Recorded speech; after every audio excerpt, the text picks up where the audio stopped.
Hi, my name is Tom and welcome to On a Student Budget. Today we're going to be doing a sound quality comparison between the Sennheiser Momentum over-ear headphones and the Sennheiser Momentum on-ear headphones. So without further ado, let's get to it. Before I continue with my sound quality comparison, I'd just like to say, if you guys haven't checked out my quick comparison of both the Sennheiser Momentum on-ear and the over-ear, definitely check it out here, above my finger here on the annotation. It's not really a quick comparison, but I try to do my best to cover everything. So going into the sound quality, the on-ears and the over-ears, even though they look similar, they cater to completely different audiences. They don't sound, they're completely different sounding. The on-ears are actually, they cater more to the broader consumer market, which focuses more on a V-shaped sound signature, so more bass, more treble with a little bit of a scoop in the mid-range.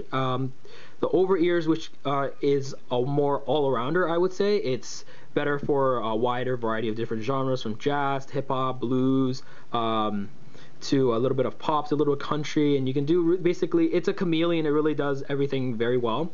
While the on-ears are better suited for pop and hip-hop and rap and more of the popular-based music. So definitely, depending on whatever music you're listening on, you might prefer one over the other. But and going into the bass, the on-ears have a more emphasized bass or sound, quite a bit more than these guys.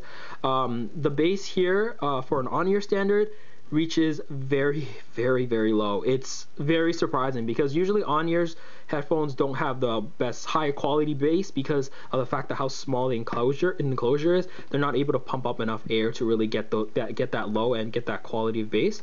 And these do a superb job at that. These I do find that the bass is a little overwhelming for me. I would say this is almost approaching bass head status.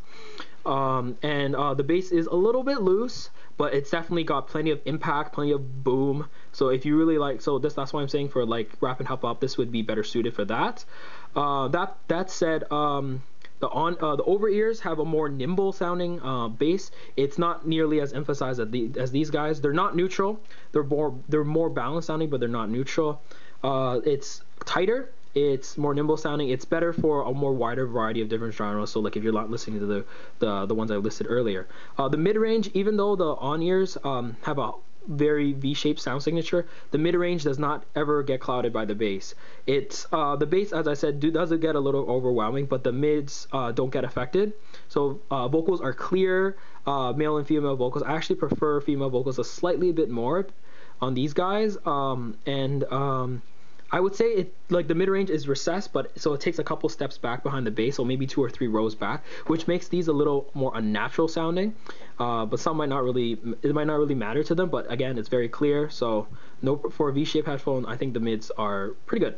For the over ears, I think the mids are. I actually prefer the over ears and the mids because of how natural sounding it is. Both male and female vocals are reproduced very well. There's no flaws. I don't find any flaws in the mids. It's neutral. It's not forward. It's not aggressive. It does help male vocals a little more than the female vocals, which kind of sounds a little distant sounding because in terms of treble, I would say the on-ears have a more emphasized, crisper treble. It's than the over-ears. So this makes it more an exciting sound signature. That's why I said for female vocals is a little better. For that, they're both are pretty well extended. For both, I would say this one, the treble is actually, I prefer the treble slightly more here. And on the treble, on the over ears, it's very articulate, it's very clear. There is a little bit of a roll off, so this prevents any harshness in the treble. So if you don't, so this is better for more long-term listening, I would say, like listening at home on your chair, like relaxing kind of thing. But both the treble are very impressive. In terms of soundstage, for an on-ear headphone, the little brothers, the soundstage is absolutely massive. It's so vast. I've never heard of an on-ear headphone, closed on-ear headphone that has such a wide soundstage. And usually soundstage is another part of that on-ear headphones usually suffer from, and these do not disappoint. And it's very wide, but sometimes some people would say it's a little diffuse sounding, which makes everything a little more diffuse. But I would say to a small extent that occurs, but it's very small. For the over ears, I would say this is a more 3D. I would say it's wider than these guys for sure. It's a wider sound, it's more 3D, it's more realistic sounding here.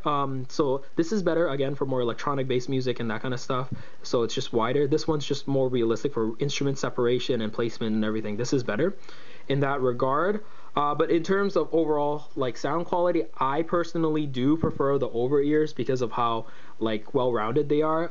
If you have any questions on these headphones, definitely hit me up in the comments below. Please like and subscribe to this video if you have, and I'll see you guys in the next video.